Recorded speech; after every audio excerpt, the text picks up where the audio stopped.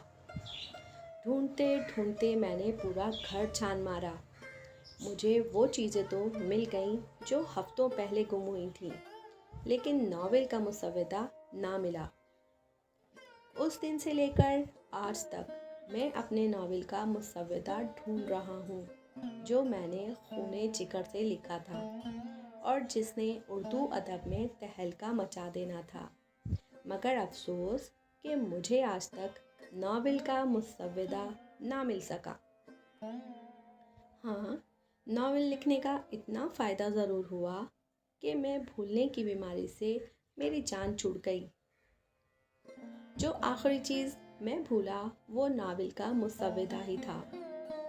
اب میری بیگم مجھے گوچی گاں کا طعنہ نہیں دیتی۔